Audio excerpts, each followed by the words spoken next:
So, you just bought yourself a brand new Baitcaster and you've never used one before. So you have no idea how to spool up your Baitcaster. Well, let me show you some tips and tricks that I know as far as how to make that happen. Hey guys, welcome back to another video. I wanted to give you guys some tips on how to spool up your brand new Baitcaster like this right here. The reason is because it is that time of the year where people are buying new gear. They're getting out and enjoying the weather, and there's some brand new anglers out there who have never used anything before. So, Baitcaster, if you've never used one before, they're really helpful. They're really helpful as far as being able to throw much further distances with your lures. They are also able to, they have the different gear ratios to help you fight that fish in a little bit more, and to get it in and out of some of that really thick, nasty cover. But in order to do that, you have to be able to put line on this first. Now, what I'm going to show you does not really matter what kind of line you're using, whether it is mono, whether it is braid, whether it is fluorocarbon, does not matter. You just need to know how to successfully put line onto your reel so you can catch that big old fat Sally. The one thing you want to know about when you're spooling up your Baitcaster is really kind of where you have your line set. If you're spooling up your Baitcaster, you do not want your line flat or your spool flat like this right here, because it's going to come off the spool very awkwardly and it's going to create problems when you're spooling up your Baitcaster. You really want your spool to be going like this, with the line going off the top, not off the bottom.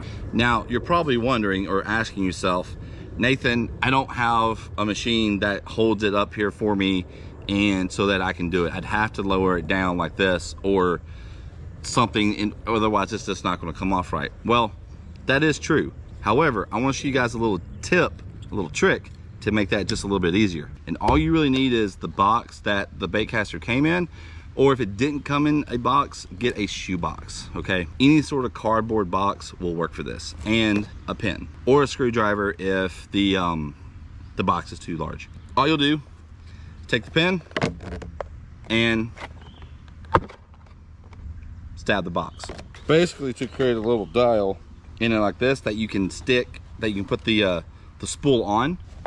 Now that I've created that, poke the pin through the hole of the spool, and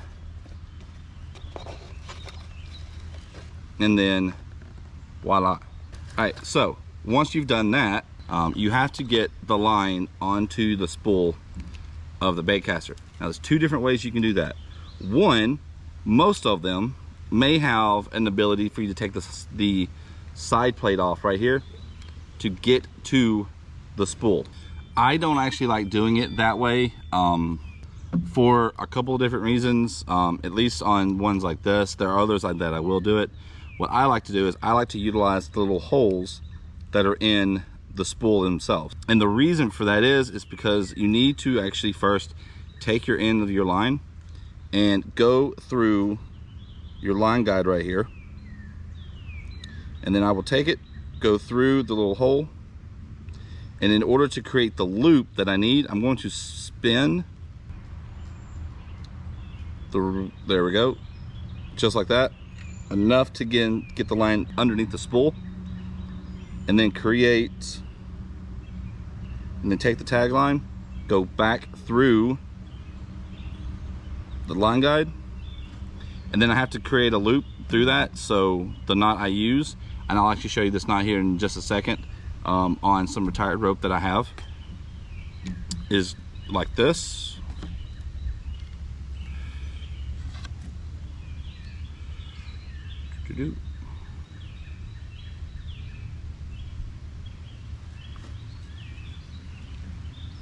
Pull it tight. Before I cinch the knot down, I'm going to cut the tag line a little bit. There we go. And then I'm going to pull the main line, which is the line that's connected to the spool, line spool, not the spool of your reel. Pull it to cinch it down, and then voila. Now, from that point forward, all you got to do is just, let me cinch this down. a little bit more, is just keep your fingers and your thumb kind of about right here where I have it, in order to move it to ensure that it's getting a nice even distribution on the spool, like that, and then just start reeling it up. Okay, and then you want to spool it up to where you're little. You don't have to put you don't want to put the whole spool of line on your spool of your reel, because that's just going to be wasteful. You want to do probably a little bit, I say about 75% full. That way you get more uses out of that line on the spool. Do not fill the spool of your reel to the max capacity of that spool. Stop about 75–80% full.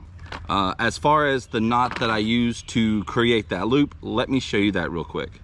All right, so I have some retired climbing rope right here. So this right here is going to represent our spool of line. This is going to be the end of the line that comes off of the spool that we're going to put onto the spool of our reel.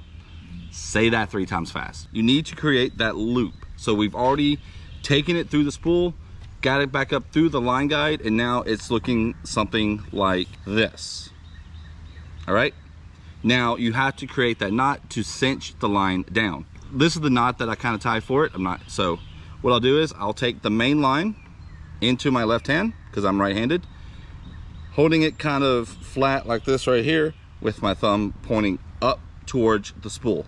I will take the tag line, which is the end line right here, and I will wrap it around my thumb, which means I'm wrapping it around that line 3 times, to where then I have like this little X pattern right here.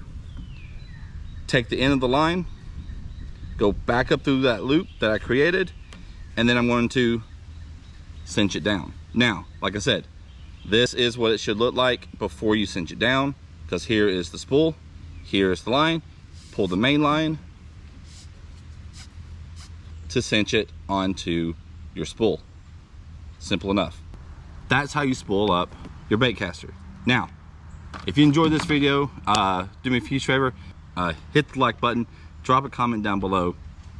Let me know if you would like to see more videos like this. And if you're somebody who doesn't use a baitcaster, but you use a spinning reel, the video on how I show you how to spool up your spinning reel, it's gonna be popping up right here. Go ahead, give that one a watch if you need to know that as well. But for me, I'm about to go down to the water and do a little bit of fishing. I'll see you guys back out on the water.